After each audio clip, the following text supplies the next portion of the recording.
बल्कि हम हटाने की बात नहीं, हमें उससे बचाने की लड़ाई लड़नी चाहिए थी। और हम आरोप लगाने लगे एक दूसरे के ऊपर। ऐसी दृष्टि वाले लोग मेरे ऊपर आरोप कर रहे हैं, मेरे ऊपर आरोप कर रहे हैं कि मैं आरएसएस से हूं, बंते जी की उस पर लिखा, बंते जी की उस पर लिखा। ये कोई ठोस बात होती क्या? ये बच्चे वाली बातें करना, कोई ठोस बात तो करो। तो ठोस बात करोगे, बुनियादी बात करोगे तो लगे कि हाँ आप बुद्धिमान हो है। और मैं तो कह रहा ये समाज अपना है। ये रोज रोज रोज रोज छोटी छोटी बातों में वाद विवाद पैदा करना, समाज के बीच में आपको भी रहना, मुझे भी रहना, तो एक दिन बैठ के रह लेते सब। एक बार निपटारा कर लेना चाहिए हम लोगों को। मैं कई बार कह चुका हूं कि जिसको शिकायत हो मैं सीधा फोन करता हूं, क्योंकि मैं पीछे से कभी निंदा नहीं करता। मेरी शिकायत हो सीधा फोन करूंगा या बैठ के बात करूंगा। तो किसी को भी मुझसे कोई परेशानी है, मेरी बातों से परेशानी है, मेरे काम से परेशानी है, तो उसका समाज में प्रचार करने से बेहतर होगा कि मुझे पकड़ के बिठा लो। ये हल हो जाएगा ना। समाज में अविश्वास तो पैदा नहीं होगा ना। मुझसे दिक्कत है ना, तो मेरे साथ आके बैठ लो, मेरे पास आके बैठ लो।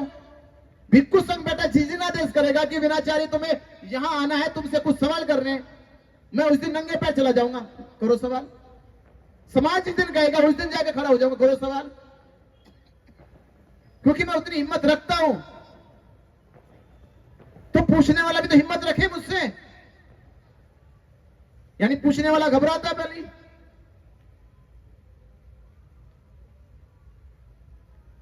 तो मेरे ऐसी कुछ बातें, इनसे एक चीज तो सिद्ध होती है जो मैं अक्सर कहता था, मैं अक्सर बुद्ध तथागत से मैंने सीखा उसमें, कि निंदक तभी पैदा होते हैं जब वो हार जाते खुद। हारे हुए व्यक्ति परेशान रहते हैं हमेशा, जीता हुआ तो मौज में रहता है अपनी, उसे कोई चिंता नहीं किसी की। जो जीत गया उससे क्या चिंता किसी की, वो तो आगे निकल गया। तो मेरा विनती निवेदन है उन सभी शुभ चिंतकों से, मेरे जो मेरे बारे में सोचते इतना,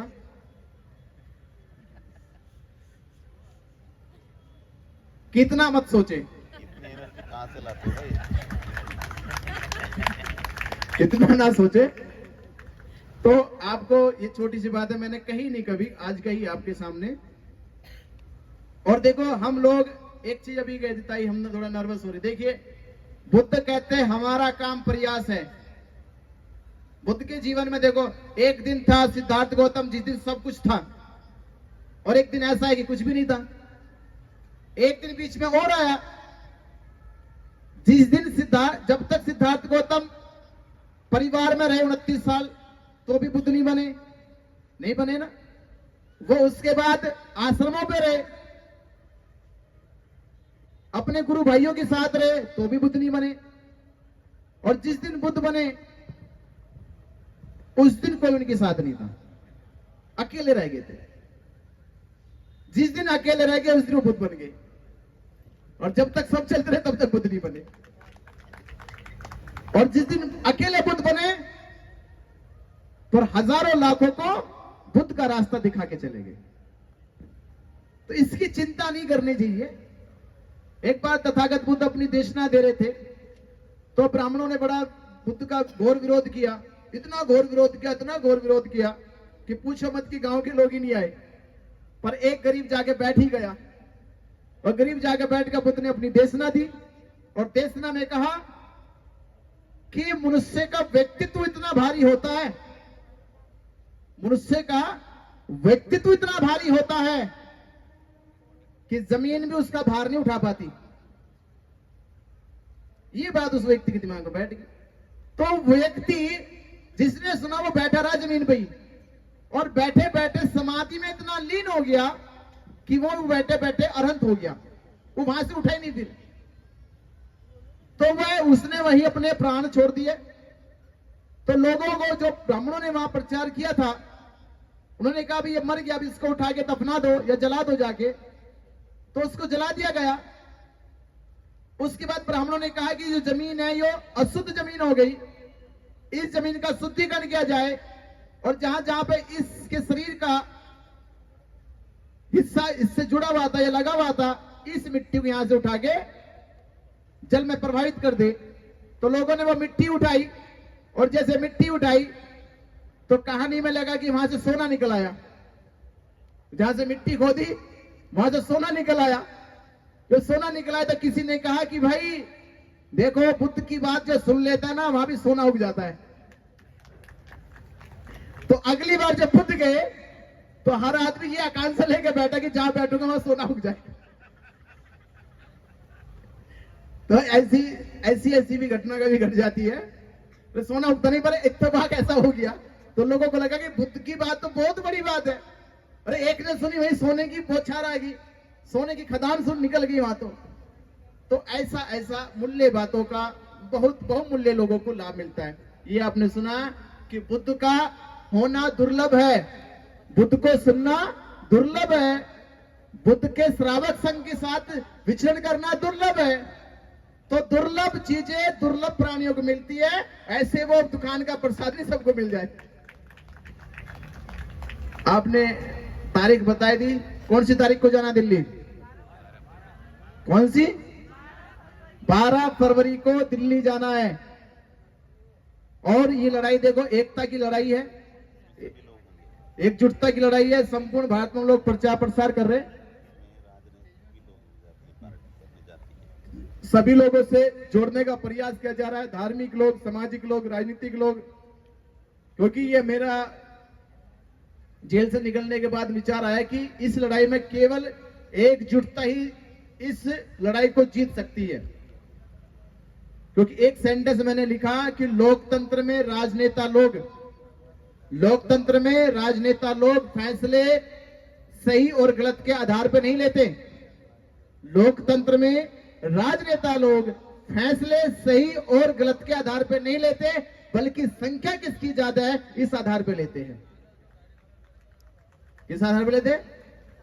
संख्या के आधार पे। तो फैसले संख्या के आधार पे लिए जाते हैं राजनीति तौर पे। तो हमें अपनी संख्या उतनी दिखानी है कि हमारा पलड़ा भारी हो जाए और मोदी का पलड़ा हल्का हो जाए। तो मोदी का पलड़ा हल्का होगा तो फिर वो नीतीश जी के पलड़े को हिलाएगा। तो 12 फरवरी को आप लोगों के दुर्ग भिलाई से सब लोग इसी जिम्मेदारी से काम करें कि भिक्खु संघ काम कर रहा है और भिक्खु संघ की सेवा करना आपका धर्म है।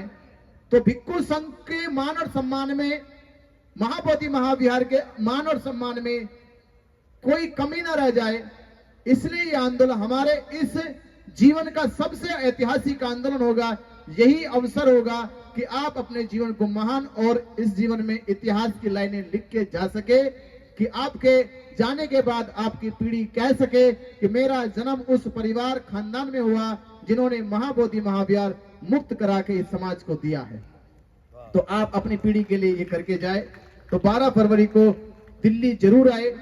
दिल्ली आना हमारे महाबोधि महाविहार की मुक्ति का दिन होगा। आपने मेरी बात को सुना। नमो बुद्धाय, जय भीम, साधुवाद, भवतु शमंगल। मैं सोचने लगा कि मेरा जादू सब पे काम करा, पर मेरे पे नहीं कर रहा।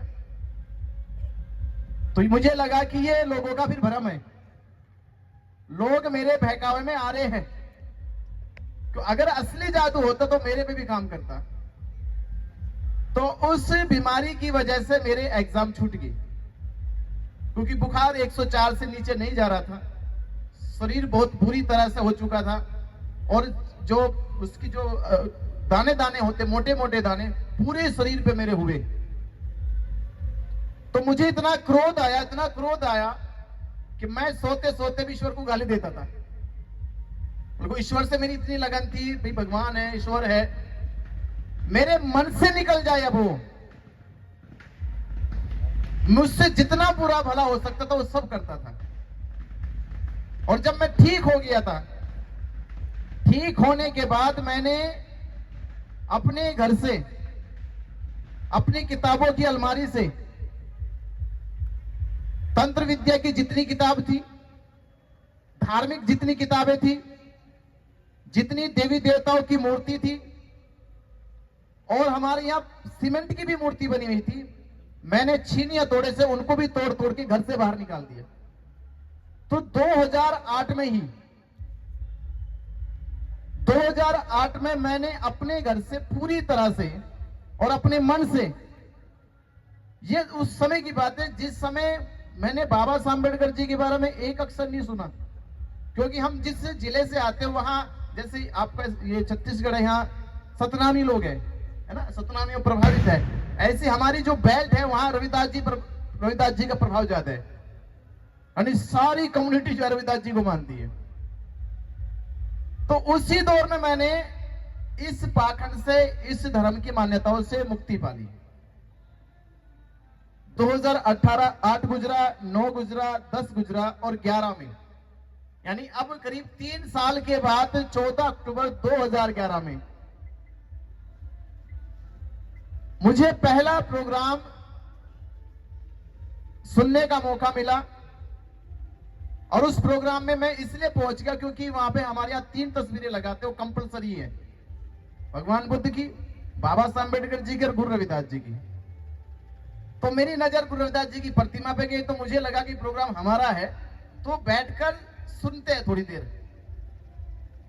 तो वहां डॉक्टर बीडी जयंत, केंद्रीय शिक्षक थे भारतीय बौद्ध महासभा के, उन्होंने बाबा साहब अम्बेडकर जी के बारे में बोला, और बाबा साहब अम्बेडकर जी के बारे में बोला, उन्होंने आरक्षण के ऊपर बोला, स्कॉलरशिप के ऊपर बोला। तो उस समय तक आरक्षण का तो पता नहीं चला, पर उन्होंने जब स्कॉलरशिप का जिक्र किया तो वो बात हमारे दिमाग में बैठ गई। तो हाँ, स्कॉलरशिप तो हमें मिली है। उन्होंने कहा कि ये भी जो स्कॉलरशिप मिली है, आरक्षण जो मिला है, नौकरी जो मिली है, ये सब बाबा साहब डॉक्टर अम्बेडकर जी के संघर्षों की बदौलत मिली है। तो हमने उनसे बात की, उन्होंने बताया और एक छोटी सी किताब हमारे हाथ में दे दी, बाबा साहब अम्बेडकर जी का जीवन संघर्ष। वो पढ़ी। 11 में हमारी 12th हुई, और पढ़ाई का भी ऐसा था हमारा, हम पहले डॉक्टर बनना चाहते थे। जब डॉक्टर बनना चाहते थे तो डॉक्टर बने नहीं, इसलिए क्योंकि हमारा जो परिवार था, परिवार ने कहा कि सारी जमीनें तो बिक गई कोर्ट कचहरी में, तो पढ़ाने के लिए पैसा नहीं इतना। तो हमने हमारे कुछ मित्र कहते थे कि उसमें तो 1 करोड़ 2 करोड़ रुपए लगेंगे डॉक्टर बनने के लिए, तो उतने पैसे है नहीं। तो हमने सोचा कि डॉक्टर नहीं बन सकते, अब इंजीनियर बनेंगे। तो इंजीनियरिंग में एडमिशन लिया, तो 3 महीना कॉलेज गए। 3 महीने में बाबा साहब अम्बेडकर जी की बात दिमाग में आ गई, तो हम सोचने लगे हम इंजीनियर बनेंगे पुलों के। सिविल इंजीनियरिंग में हमने एडमिशन लिया, तो पुल बना के हम कौन सी समाज की सेवा करेंगे। तो 3 महीना कॉलेज गए, वो भी छोड़ के आ गए। अब इंजीनियर भी नहीं बनना, आखिरी में एडमिशन ले लिया बीएससी में। बीएससी में एडमिशन लेकर यूपीएससी की तैयारी में लग जाएंगे। तो 3 साल बीतते गए, आखिर में 2014 में दिल्ली चले गए।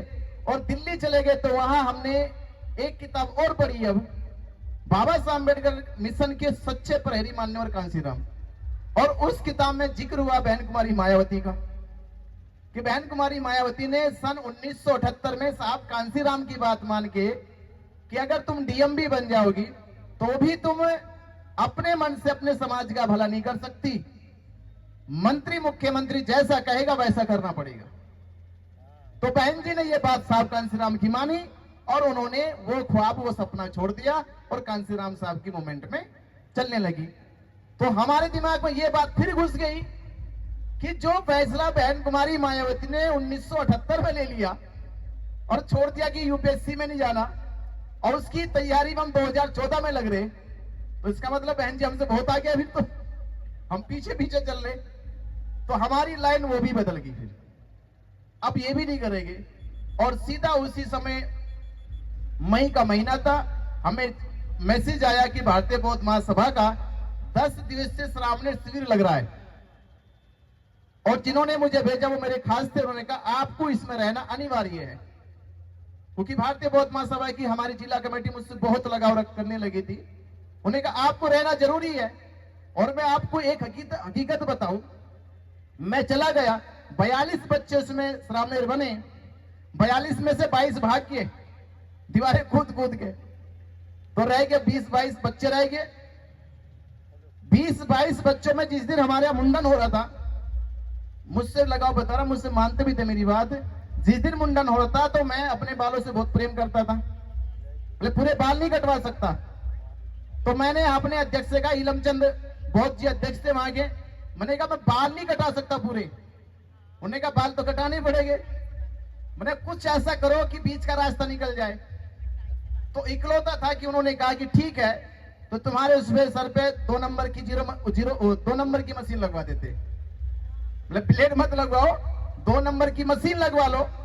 तो एक दिन मशीन वो 2 नंबर की लगी, तीसरे दिन फिर मुंडन होना था, मैंने कहा अब तो उस तरह लगवा दो, क्योंकि अब नहीं इतना उससे लगाव रहा, पहले पहले था। पर इतनी बात उन्होंने मेरी मानी। शिविर में 10 दिन में बहुत कुछ जिस मन से मैं सीख रहा था वो सीखा मैंने, और जिस मन से सीखा उस मन से मेरी धर्म के प्रति लगन बढ़ गई अब। और 14 गया, 15 गया, और 16 में मैंने 1 जनवरी 2016 में अपना घर छोड़ दिया। यानी कुछ नहीं सोचा, मैंने 1 जनवरी 2016 में घर छोड़ दिया। और घर से निकलने के बाद उस समय मेरे पास 35,000 रुपये और एक अपनी साइकिल ली मैंने, और उसी को लेकर मैं निकल गया दिल्ली।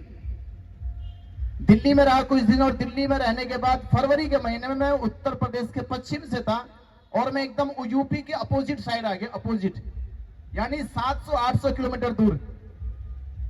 ये मैं अरुण के जिले में चला गया, मैं बलिया में, मेरा जन्म हुआ मुजफ्फरनगर में, चला गया इनके जिले में। इनके यहाँ की भाषा में हमारी यहाँ की भाषा में एकदम पूरा अंतर होता है। इनके यहाँ भोजपुरी बोली जाती है, हमारे यहाँ खड़ी बोली बोली जाती है। यानी भोजपुरी से हमारा कोई ताल्लुक नहीं होता, समझ में बात नहीं आती थी। मैं वहां चला गया, कोई जानकार नहीं, यानी 800 किलोमीटर दूर गया। वहां से मेरी यात्रा शुरू हुई थी प्रचार प्रसार की, और वहां से यात्रा के साथ साथ महाबोधि महाविहार से पहले भी मैं करीब 9 राज्यों में जा चुका था। 100 शहरों में जाके मैंने धर्म देशना कर दी थी। मेरे ऑन रिकॉर्ड रहते 1000 गांव से ज्यादा, मेरे पास लिस्ट है कि मैं 1000 से ज्यादा गांव में जाके धर्म की बात बता चुका हूं जाके। बंती जी बैठे हमारे, महाबोधि से पहले मैं, बंती जी ने मुझे 3 साल पहले आपसे बुला लेता अपने यहाँ पे। मुझे ललक थी जाने की, तो जो कुछ सोचते कि मैं अभी घूमता हूं, मैं तब से, बचपन से मेरा घूमने था कि मुझे घूमना है, और इसलिए घूमना था कि मेरी हमेशा नजर ऊंची रहती है, कि मैं आगे देखता था, इससे आगे और क्या देख सकते। मुझे यह कह सकता हूं कि मुझे सहारा नहीं मिला। मैं कैसे चलाऊं, गिर के चलाऊं, रेंग रेंग के चलाऊं, बिना सहारे के चला। आज सहारा है। तो कोई सोचता कि विनाचारी अचानक आ गया ऐसे ही, ये अभी घूम रहा है। तो करीब मुझे इतना आज 9-10 साल हुए घर छोड़ो, और इतना संकल्प मैंने किया। लोग जरी जरी सी बातों पे घर लौट जाते हैं, मैं अपने घर की 3 मृत्यु में नहीं गया, 3 मौत में अपने घर नहीं गया मैं। शादी विवाह ये तो बहुत दूर की बात है। और एक मौत तो मेरे भाई की, यानी मेरा कजन भाई था, मेरी उम्र का था, मुझसे 1 साल बड़ा केवल। अब जिनकी हम साथ खेले, साथ रहे, मैं पंजाब में था, जिस दिन उसका एक्सीडेंट हुआ उस दिन भी मैं प्रोग्राम में था। वो भर्ती हुआ, उसके बाद मैं गुजरात चला गया। मैं गुजरात से वापिस ही आने वाला था, उसकी उस दिन प्रोग्राम में था, उसकी डेथ हो गई। डेथ होगी, अगले दिन बुलाया, मैंने कहा पहुंच नहीं सकता। तो ऐसा हुआ, वो उस दुख के कारण उसके माता पिता और उसके घर वाले आज तक मुझसे नहीं बोलते, आज तक नहीं बोलते। बोले उन्होंने मुझसे एकदम मुंह मोड़ लिया, कहने लगा इतना पत्थर दिल हमने नहीं देखा कि जिसके साथ खेलता था, जिसके साथ रहता था, उससे देखने तक नहीं आया। तो छोटी छोटी बातें तो बहुत सारी रही।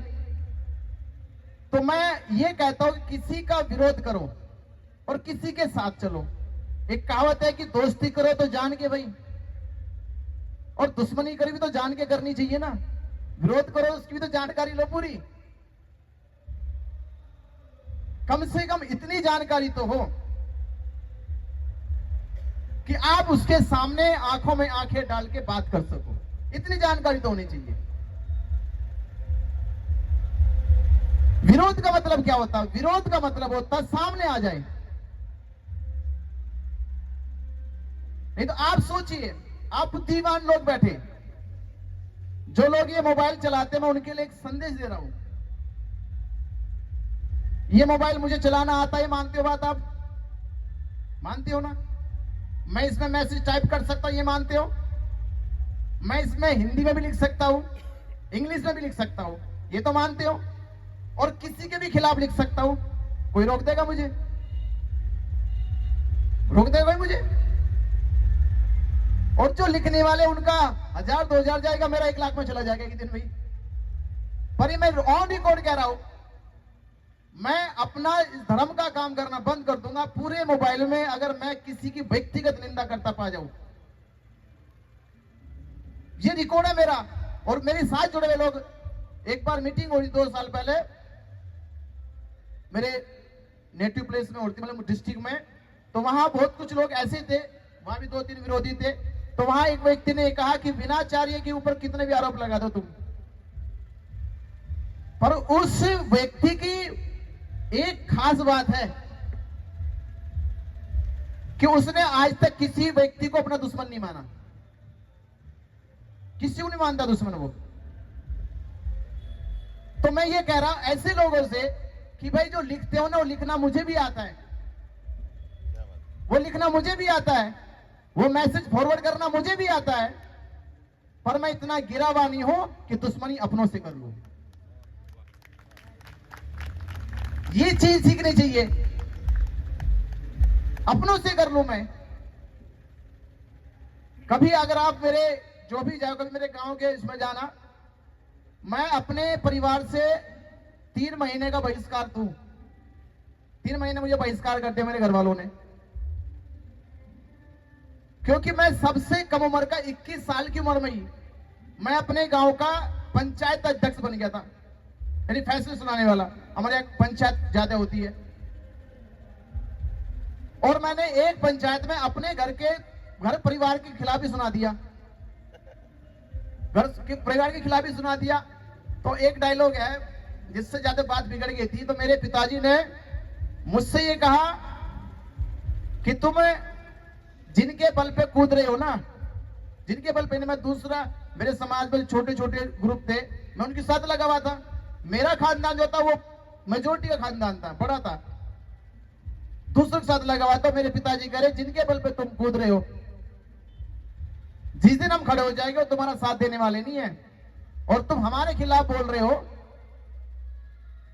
तुम कुछ भी बन जाओ, है हम तुम्हारे बाप। ये उन्होंने ऐसी बात कह दी मुझे, ऐसी बोले तुम कुछ भी हो पर हम तुम्हारे बाप है। तो मैं थोड़ा ऐसे का बोल दिया मैंने भी। तो मैंने बोला कि आप मेरे बाप हो, ये इत्तेफाक है, कोई समझौता नहीं है। ये कहने की हिम्मत थी मुझे। मैं देखो, मैं अपने बाप से आंखों में आके डाल के कह दिया कि आप मेरे बाप है, ये इत्तेफाक है, कोई समझौते का लेटर मैंने साइन करके नहीं दिया था कि आप मेरे बाप बनोगे। इस पे मेरे पिताजी बड़े क्रोधित हो गए। तो उन्होंने कहा कि अपने खानदान मीटिंग करी, भाई इसका होका पानी बंद कर दो, ना हमारे यहाँ खाएगा ना हमारे यहाँ बैठेगा। 3 महीने में अपने घर से बाहर रहा, रविदास मंदिर में सोता रहा, वहीं से चलता रहा। तो मैंने छोटी छोटी चीजों को बचपन से देखा। संघर्ष तो मेरे बचपन में ही आ गया था। हमारी मम्मी थी, 5 साल का मैं था, वो उन्होंने सुसाइड कर लिया। तो 5 साल की थी, छोटा भाई था मेरा 2 ढाई 1.5 साल का। तो 2 भाई केवल हम रहे। तो उस बचपन से धीरे धीरे हमने घरेलू भी संघर्ष देखा, सामाजिक भी देखा। मैं जेल आज नहीं गया, मैं अपने इलाके में मुसलमानों से झगड़े में ही सम्मान स्वाभिमान की लड़ाई में 3 बार जेल पहले भी जा चुका हूं। जो लोग कुछ लिखते हैं कि पहले जेल जा चुके, मैं पहले भी जा चुका हूं। तो एक्सपीरियंस तो मुझे बहुत है, बहुत एक्सपीरियंस है, ऐसे बहुत एक्सपीरियंस है। मैं इतना एक्सपीरियंस रखता हूं, इसलिए लोग मुझसे आंख में आंख डाल के बात नहीं करते जल्दी से कि भाई मैं आज नहीं, मुझसे कोई ये एक्सीडेंट नहीं है मेरी लाइफ में, मैं भुक्तभोगी आदमी हूं। अनित आप बताइए, इतने सालों में महाबोधि महाविहार के पंडों से किसने बात करी? बताओ मुझे, किसने करी बात? जो मुझ पे आरोप लगा रहे, उतनी हिम्मत वहां दिखाते पहले जाके, मुझ पे मत दिखाओ। वो मुझ पे इतनी हिम्मत दिखा रहे भाई, उतनी हिम्मत पंडों पुरोहितों में दिखा देते तो हमें ये जंगें ना लड़नी पड़ती, ये लड़ाई ना लड़नी पड़ती। मैं जाके सीधा भिड़ गया। उस पहला भी मुकदमा मेरे ऊपर हुआ, फर्जी मुकदमा मेरे ऊपर, मैं तो निराश नहीं हुआ, मैं तो उदास नहीं हुआ। बस एक ही चीज सीखता हूं कि मुझे मेरा कर्म ही आगे लेकर जाएगा, वो कर्म मैं करता रहूंगा निरंतर, उस समय पीछे नहीं हटूंगा, क्योंकि मैं उसी के लिए लक्ष्य से निकला हुआ हूं, उसे पूरा करके जाऊंगा। और जो लोग ये आरएसएस के किसी पार्टी के मेरे पे आरोप लगाते हैं,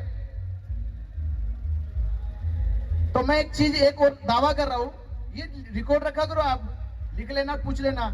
मैं महाराष्ट्र में आके ही मेरे समाज के किसी भाजपा के किसी कांग्रेस के नेता के साथ किसी ने मेरे अचानक फोटो खींच ली होगी अब यहां पे आके, नहीं तो ऑन रिकॉर्ड है। एक बार मुझे हमारे दिल्ली के बंटी जी थे, वो धोखे से मुझे रामदास अठावले जी यहाँ पे लेके चले गए, उनके यहाँ पे लेके चले, पर मैं जानता था उनके बारे में, था सुना था। वो जब लेके चले गए, मैंने उनकी नेम प्लेट देखी तो रामदास अठावले का मकान है, उनकी कोठी है। मैं बंटी जी पे इतना फायर हो गया, वो बड़े बंदे थे, बहुत फायर हो गया उनके ऊपर। मतलब मैं जिनकी शकल देखना पसंद नहीं करता, तुम मुझे उनके घर पे लेके आए हो। यानी मेरा भाजपा कांग्रेस, भाजपा छोड़े, मैं कांग्रेस के नेता से भी मिलना, शकल देखना, बगल में खड़ा होना नागवार समझता हूं। ये ऑन रिकॉर्ड बात है। और आज मुझे लोग जोड़ रहे हैं ऐसे, अरे भाई मैं वो आदमी का जो कोई मतलब तैगते कोलों पे सो सकता हूं, पर कभी भाजपा आरएसएस या कांग्रेस वाले से हाथ तक नहीं मिला सकता। तो ऐसे लोग हवाई बातें करना, हवाई बातें करना। एक सेंटेंस अभी वायरल हो रहा है, जिन लोग आप लोगों ने पढ़ा होगा, उसके में बताए तू, नहीं तो ताई लोग कहेंगे वो बंते जी ने वो बताया नहीं उसके बारे में। जब मैं 2014 में हिस्ट्री का पढ़ने का शौक लग गया मुझे यूपीएससी में, तो जब मैंने घर छोड़ दिया तो 17 में मैंने भी लगा सोचा कुछ नाम निकाल लेता हूं। तो मैंने उस समय 3 नाम निकाले। पहला नाम निकाला जय सिंधु संघ, एक नाम निकाला मैंने परसम क्रांति, और तीसरा निकाला संघे शक्ति कलयुगे। ये 3 चयन किए मैंने। जय सिंधु संघ निकाला, 3 शब्दों से बनाया। जय मैंने सत्य में जयते से, सिंधु लिया मैंने सिंधु घाटी की सभ्यता से, संघ लिया बुद्ध के उससे। एक परसम क्रांति नाम मेरे कहीं सोशल मीडिया पर लिखा रहता है, तो परसम क्रांति शब्द का 3 अक्षरों का बना हुआ। उस पहले अक्षर का अर्थ होता है प्रबुद्ध भारत का निर्माण करना, दूसरे अक्षर का मतलब होता है समृद्ध भारत का निर्माण करना, तीसरे अक्षर का मतलब होता है मानवतावादी समाज का निर्माण करना। सिंधे संघे शक्ति कलयुगे, मैं जो आज आरोप लगा रहे उनको थोड़ा भाषावाद या हिंदी भाषा का व्याकरण समझ में आना चाहिए। पहला शब्द संघ, आप लोग हाथ करके बताओ संघ शब्द किनका है? मूल आधार बुद्ध से जुड़ा हुआ, पर समाज में आज देश में प्रचार किनका कर रहे हैं? आरएसएस से हो गया। प्रचार तो आरएसएस ही कर रही, पर मूल आधार किसका? वो बुद्ध का। क्या हम ये सोच के कि नहीं प्रचार तो वो कर रहे हैं, हम उसको छोड़ दें? क्या ये न्याय होगा कि नहीं? वो तो आरएसएस ने उसका प्रचार कर दिया, अब हम संघ शब्द संघं शरणं गच्छामि नहीं बोलेंगे, बस 2 ही बोलेंगे। अब बुद्धं शरणं गच्छामि, धम्मं शरणं गच्छामि, अब संघं शरणं गच्छामि नहीं बोलने के, क्योंकि संघ जो है वो आरएसएस का है, तो हमें छोड़ देना चाहिए फिर तो। दूसरा शब्द है इसमें शक्ति।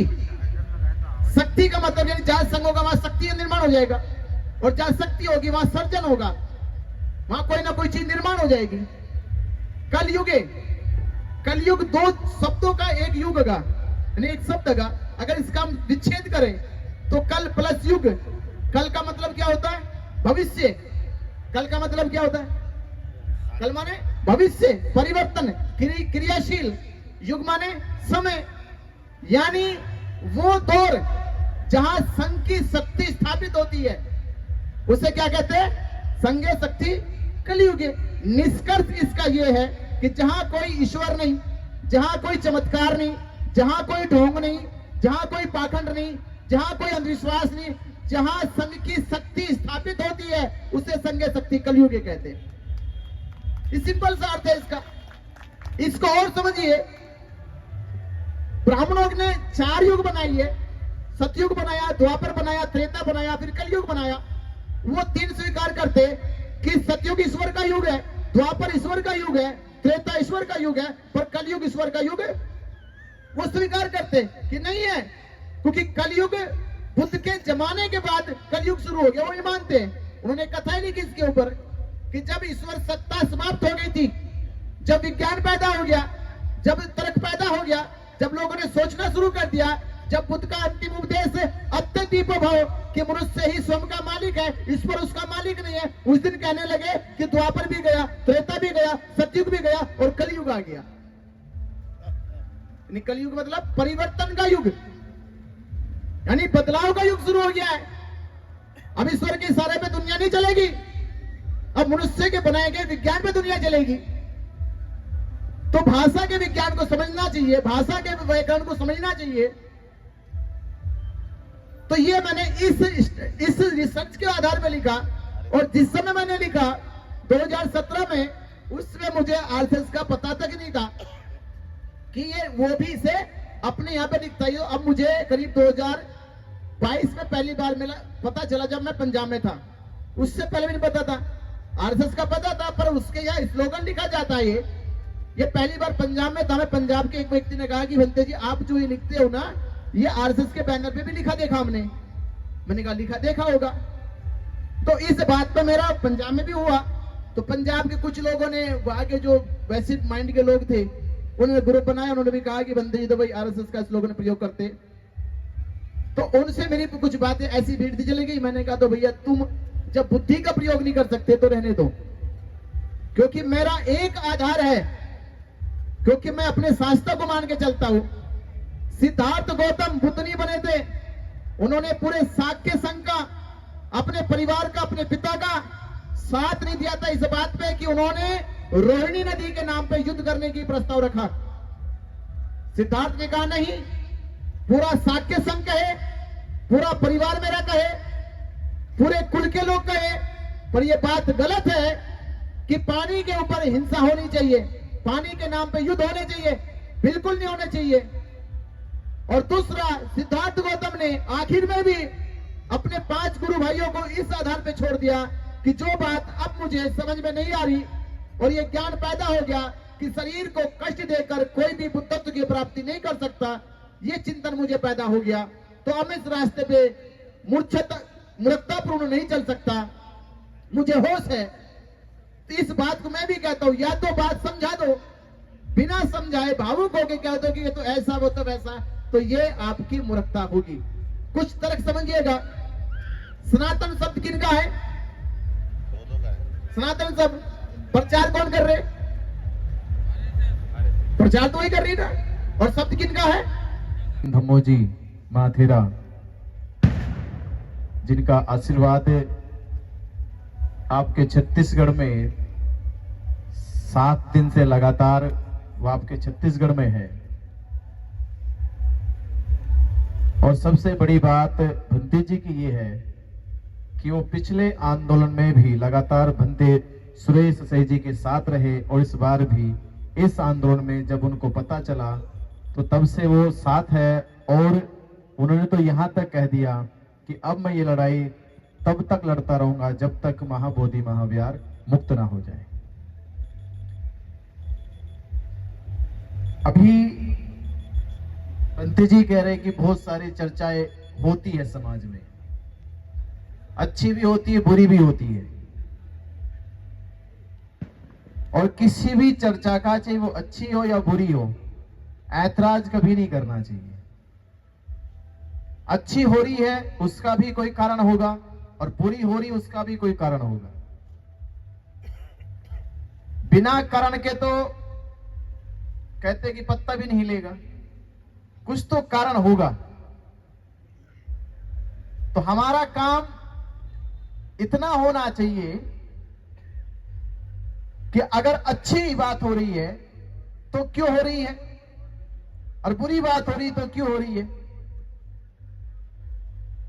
कुछ लोगों को, मुझे लगता नहीं कुछ अधिक लोगों को पता चला कि मैं आप लोगों तक पहुंचा हूं या मैं घूम रहा हूं देश में। मैं एक छोटी सी बात अपने बारे में बता रहा हूं, यहां बता रहा हूं, मैंने बताई नहीं अब तक पूरे आंदोलन में। इतनी दिनों मैंने किसी को बताई भी नहीं, वैसे कभी कोई पूछी तो बता दी। जितना मैं मानता हूं, मुझे अनुभव है कि हम जितने भिक्षु बने हैं तो अधिकांश भिक्षु हम लोग प्रेरणा से बने, प्रभावित होकर बने, या बुद्धिस्ट बने